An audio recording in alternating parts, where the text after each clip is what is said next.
O aumento na rejeição e o possível desembarque do Centrão aumentaram um alerta do governo de uma possível derrota nas eleições presidenciais de 2026. Além dessa má avaliação, a pesquisa Genial Quest, divulgada nesta quinta-feira, mostra que 2 em cada 3 brasileiros são contra a reeleição da atual gestão. Mesmo entre os eleitores que apoiam o governo, quase 40% deles defendem que o atual chefe do executivo não dispute o pleito. Chamar os nossos comentaristas, alguns aspectos dessa pesquisa para nós analisarmos. Roberto Mota, já a postos ao vivo no Rio de Janeiro. Mota, seja muito bem-vindo, ótima noite a você. A percepção do brasileiro demonstrada nessa pesquisa, 2 em cada 3 cidadãos indicam que a atual administração não deve sequer disputar a reeleição. Bem-vindo. Quem diria, né, Caniato? É uma grande surpresa, só que não. Boa noite a você, boa noite aos meus colegas de bancada, boa noite à nossa audiência. Em cada 3 brasileiros, 2 são contra a reeleição do governo. O terceiro é a favor, porque ainda não fez o mercado esse mês.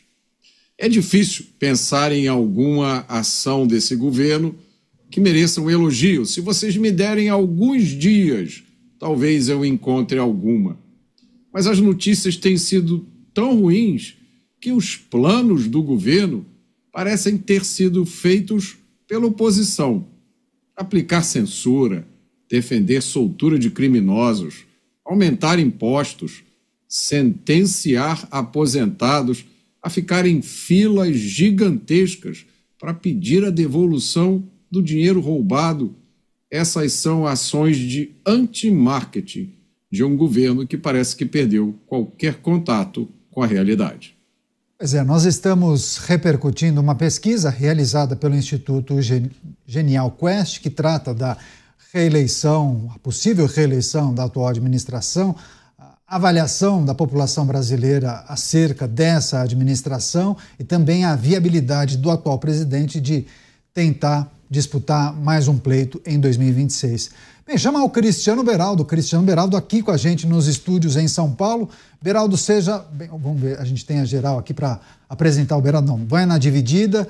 Beraldo, seja bem-vindo, viu? Ótima noite a você. O Beraldo de volta aqui aos estúdios em São Paulo. A gente sempre se comunica por videoconferência, né, Beraldo? Hoje, ao vivo aqui na programação. Queria que você também trouxesse seus apontamentos. 2 em cada 3 brasileiros são contra uma possível reeleição dessa administração. E não dá para dizer que seria somente um ponto, né? Uma pisada na bola, um aspecto. Não dá para olhar, por exemplo, para o caso do INSS e falar que isso é o fator preponderante. Talvez o conjunto da obra diga muito, né? Pois é, Caniato. Boa noite a você, ao Mota, ao Dávila. Boa noite à audiência que prestigia o Pingos nos Is todos os dias aqui na Jovem Pan. Caniato, o que mais me surpreende nessa pesquisa, sendo ela verdadeira, um retrato fidedigno do sentimento da população, é que ainda há no Brasil 33% de desavisados. Porque eu não vejo, fora aquelas pessoas que estão próximas do governo e colhendo os frutos daquelas pessoas que se submetem a participar de um governo que não tem projeto, que não tem solução para os problemas do Brasil, essas pessoas talvez estejam satisfeitas. Aquelas pessoas ligadas às associações que roubavam o dinheiro dos aposentados através das parcerias com o INSS, né? Esse tipo de gente deve estar satisfeita porque está vendo a oportunidade de colocar em prática os seus planos mais sórdidos. Mas o brasileiro de verdade, aquele que acorda cedo, que trabalha, que luta para pagar as suas contas, para criar seus filhos, cuidar da sua família, esse brasileiro, nenhum brasileiro, vê motivos para comemorar. Porque se você olhar para a ponta mais alta da pirâmide, mesmo esses, eles estão observando o que está acontecendo com o país e por mais que estejam, né, numa posição melhor do ponto de vista financeiro, quando olham com sinceridade para o que está acontecendo à sua volta, eles se deparam com uma realidade horrorosa. A pessoa trabalha, ganha dinheiro, tem muito sucesso, é muito competente, entra em algum mercado que dá muito certo, mas não pode gastar, porque no Brasil não se pode sair com o celular às ruas. Não se pode usar aliança de casamento, porque senão você corre o risco de perder a mão por causa de um anel de ouro. O carro blindado, segurança no escritório, segurança no prédio, aqueles que podem, segurança até para circular pela quadra. Então, Caniato, não há ninguém, absolutamente ninguém satisfeito com o Brasil. Obviamente, a situação eleitoral para o presidente da República no ano que vem representa um desafio gigantesco. A minha opinião pessoal, acho que ele até disputa, mas não para ganhar. Ele disputa simplesmente para não deixar o PT morrer. Ele disputa para fazer uma bancada que seja relevante no Congresso Nacional a partir de 2027, porque realmente eu não vejo condição deste projeto seduzir alguém, seduzir mais da metade dos brasileiros. Esse é um aspecto importante também. Digamos que o governo tem algumas cartas na manga, mas a depender do avanço dessa rejeição, será que o atual presidente embarca nesse projeto de tentar a reeleição? Ou será que o Partido dos Trabalhadores tem uma outra figura, um outro nome que poderia disputar na ausência de Lula? Enfim, daqui a pouco a gente traz também essa percepção dos nossos comentaristas. Deixa eu só chamar o Luiz Felipe Dávila também com a gente ao vivo. Dávila, seja bem-vindo, viu? Ótima noite a você. Rejeição do governo em destaque, esse estudo, esse levantamento, essa pesquisa da Genial Quest. 2 em cada 3 brasileiros são contrários à reeleição da atual administração. Um número que diz muita coisa, né, Dávila? O que pode representar no atual momento da política? Não dá para dizer que isso está conectado a algum episódio em especial. Nós poderíamos listar alguns, provavelmente, né? Caniato, é o conjunto da obra, como nós dissemos. Boa noite a você, ao Mota, ao Beraldo e a nossa querida audiência. Primeiro tentou mexer no Pix, depois roubou os aposentados. Aí vai ao supermercado, a inflação está lá em cima, o dinheiro cada vez compra menos. E aí tem que tomar um empréstimo emprestado porque a vida está dura e vai pagar a taxa de juro mais alta do mundo e cai na inadimplência. É difícil ter um governo popular com tantos tropeços pelo caminho. Mas nós podemos nos alegrar com esta última pesquisa, mostrando que Lula seria derrotado no segundo turno por qualquer um dos principais candidatos da direita, tal. Mas é preciso tomar muito cuidado. Primeiro, não se levar pelo otimismo excessivo do já ganhou, porque esse seria um erro dramático da oposição. Segundo, não podemos subestimar que Lula vai dobrar a aposta no populismo econômico. Nós vamos começar a ver nos próximos dias o governo tentando aí a medida do gás, o gás barato para as pessoas, tem crédito para pequenas reformas nas casas de baixa renda para todo mundo ficar contente, tem lá crédito especial para entregador, tem uma lista gigantesca de benefícios. Lula vai dobrar a aposta no populismo econômico para tentar manter, pelo menos, a simpatia dessas pessoas com o governo e vai fazer uma campanha dizendo que, evidentemente, se a direita chegar ao poder, vai acabar com todos esses benefícios que ele vai distribuir agora. Então, isso vai tentar estancar a impopularidade do governo, mas vai criar um enorme problema fiscal. O problema fiscal no Brasil hoje, que já é gravíssimo, vai fazer a dívida pública explodir ainda mais. Portanto, é preciso tomar muito cuidado daqui para frente. Precisa dos olhos vigilantes de todos nós como sociedade, porque o governo vai dobrar a aposta no populismo fiscal para tentar conquistar o máximo dessa turma que ele perdeu, porque o seu governo gerou inflação, inadimplência e roubou os aposentados. Pois é, sinal de alerta acionado, segundo o Dávila. Chamar o Mota para trazer também sua percepção sobre os caminhos possíveis e prováveis para a atual administração, Mota, ou para os partidos progressistas. Enfim, o Dávila prega cuidado, atenção, menciona esse possível pacote de bondades, né, que seria sacado da cartola, mas que a gente precisa se atentar em relação a essa caminhada até o pleito de 26. Muita coisa pode acontecer, mas diante do cenário, muitos falam, é difícil uma reversão do quadro, né? Uma rejeição em alta, fazer o que não foi feito em poucos meses, né?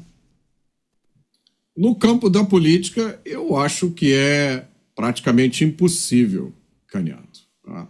Eu sempre digo aqui, eu não vejo porque as pessoas ficaram surpresas com o que está acontecendo hoje no Brasil. Inclusive algumas pessoas em posições importantes, gestores de fundo, personalidades do mercado financeiro. Eu não sei de onde elas tiraram a impressão ou julgamento de que aconteceriam coisas diferentes. Porque a mentalidade das pessoas que estão no governo é conhecida há muito tempo. É uma mentalidade que coloca o Estado acima de tudo, o Estado interferindo em todos os aspectos da vida privada e da iniciativa privada, um Estado extrativista, que tira a riqueza do nosso bolso para alimentar os cofres do Estado. Eu não sei como alguém pôde imaginar que seria diferente. Quanto a essa questão do populismo, isso já foi tentado. Todo mundo lembra da história da picanha e da cerveja. Agora, recentemente, a história de o pobre não vai mais pagar luz, quem vai pagar é a classe média. Eu digo a vocês, como eu sempre digo aqui, eu ando pelas ruas, eu converso com as pessoas, eu vejo muito pouca gente que ainda está iludida com essas coisas, ou que acredita nisso. Eu não acho que vai ser por aí a estratégia do governo para se apegar no poder. Eu acho que vai ser no tapetão. A minha aposta é essa. Eu acho que nós vamos ver o recrudescimento de iniciativas para coibir liberdade de expressão, regulamentação nas redes sociais. À medida que a eleição se aproximar, eu imagino que essas coisas vão aumentar muito em frequência e intensidade. Eu acho que essa vai ser a tentativa.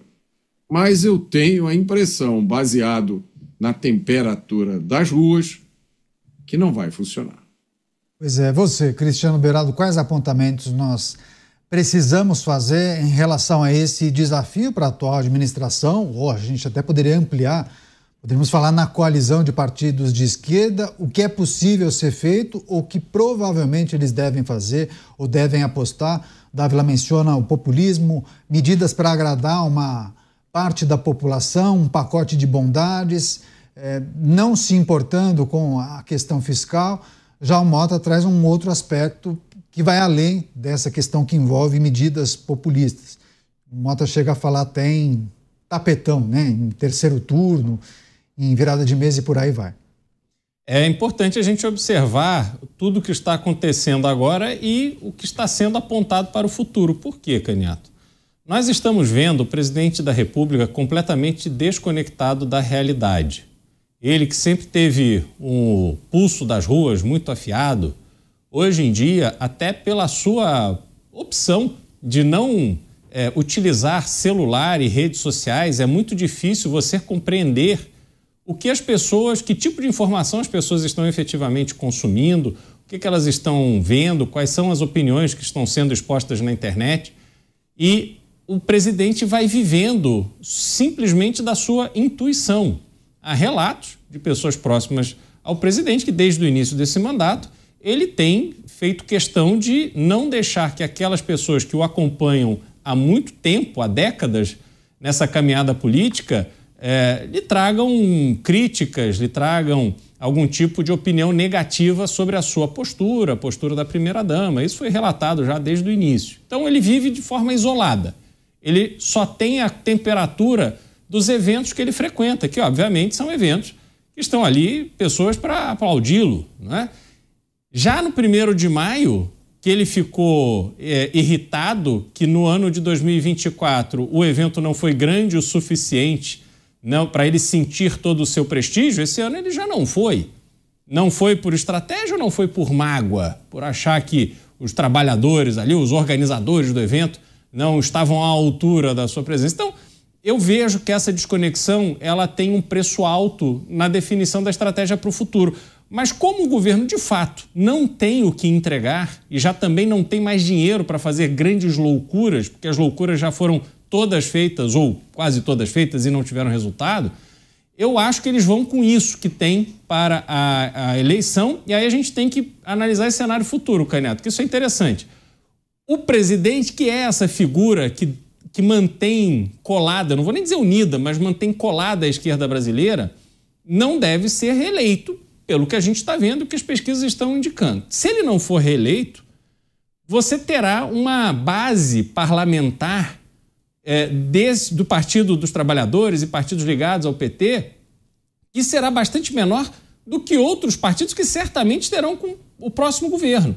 E se o próximo governo não conciliar de alguma forma com esse grupo político de parlamentares da esquerda, aí talvez a gente veja a união mais forte do consórcio que se formou do Poder Executivo com o Judiciário, que talvez passe a ser esse grupo de parlamentares com o Poder Judiciário, porque será o único ponto de poder, o único foco de poder que poderia ser utilizado para tentar equilibrar o jogo. E aí a gente lembra o que o Mota trouxe, que é essa possibilidade do tapetão.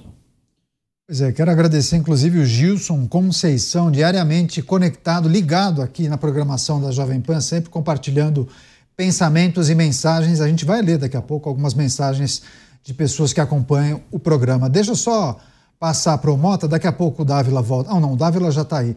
Dávila, esses aspectos trazidos pelo Beraldo, mas principalmente pelo Mota, quando o Mota fala em terceiro turno, tapetão, obviamente que muitas pessoas aqui acabam fazendo a seguinte reflexão sobre os debates em torno de uma possível regulamentação das redes sociais. Sabemos que hoje em dia o universo político se apoia demais nas ferramentas digitais para publicizar suas ideias, sua agenda, os debates que são importantes, principalmente em meio a uma campanha eleitoral. Na hipótese de uma regulação que venha a cercear grande parte da maneira como as pessoas hoje usam as redes sociais, você acha que isso interfere diretamente na dinâmica que nós conhecemos até hoje de uma campanha eleitoral, principalmente nessa relação com redes sociais? Caso isso seja mudado de forma abrupta, mudaria de que forma? Bom, Canhoto, primeiramente, é um absurdo uma democracia aprovar qualquer medida que cerceie a liberdade de opinião, de expressão, como está garantido na Constituição. É uma enorme violação de uma cláusula pétrea, Canhoto, que nem o Supremo Tribunal Federal pode alterar na Constituição brasileira. Ou seja, a Suprema Corte brasileira tem que fazer cumprir o que está na lei. Não o que está na cabeça de qualquer ministro, é o que está na lei. E o que está na lei é uma cláusula pétrea garantindo a liberdade de expressão. Então, qualquer coisa que for feita no sentido de aumentar a censura, isto é uma violação crassa a um artigo fundamental da Constituição brasileira. Então, é óbvio que qualquer tipo de cerceamento de liberdade de expressão prejudica sempre a oposição, porque a oposição perde um palco importante para expor as suas ideias. Mas eu entendo que ainda haverá muito jogo pela frente. A própria fala do ministro Barroso, presidente da Suprema Corte agora, não, a gente vai tentar regulamentar que até o Congresso se manifestar, quase como se fosse a regulamentação tampão até o Congresso decidir. Ou seja, é uma forma não só do ativismo do judiciário interferindo com atividades exclusivas do legislativo, mas tentando regulamentar provisoriamente para obrigar o Congresso Nacional a se manifestar. E eu entendo que, se isso acontecer, o Congresso Nacional vai reagir de maneira forte para acabar com qualquer forma de censura. Por quê? Porque o Centrão, Canhoto, já deu aviso prévio para o governo que vai desembarcar até o fim do ano. E dando aviso prévio, ele vai estar na oposição. E quem estiver na oposição não quer ter restrição de liberdade de expressão. Então, eu entendo que ainda tem muita água para rolar. Mas, evidentemente, haverá, sim, esse soluço de aumento de censura. Isso é muito grave. Isso exigirá uma reação forte da sociedade, da imprensa, para não tolerar nenhum tipo de censura. Mas até a eleição, eu acho que muita coisa vai mudar. O segundo ponto que eu gostaria de chamar a atenção aqui o Beraldo tem toda a razão. Esse governo só está cometendo escorregada. Mas o ponto é o seguinte, Beraldo, com todas as escorregadas que o governo está cometendo, nas pesquisas, ainda está na margem de erro.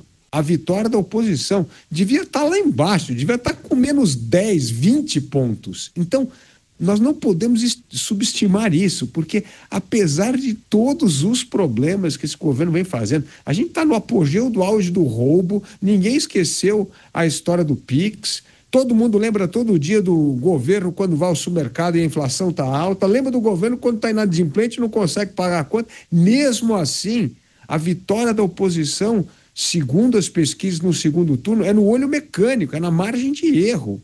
Então, veja a resiliência do governo com tudo isso que está acontecendo. Então, quando você soma isso a dobrar a aposta no populismo fiscal, eu entendo que ainda é um candidato muito competitivo o presidente Lula em 2026. E nós não podemos subestimar isso. Eu fico estarrecido quando eu converso com algumas pessoas do setor privado, principalmente mercado financeiro, com esse otimismo, assim, não, vai dar a direita, ou é o Tarcísio que vai se eleger presidente da República, vai fazer as reformas, mas assim, não tem nenhum embasamento, a não ser que eles gostem de cartomante, vai na cartomante, puxa uma carta, diz que vai acontecer alguma coisa, mas não tem nenhum dado concreto. Então, nós precisamos tomar muito cuidado.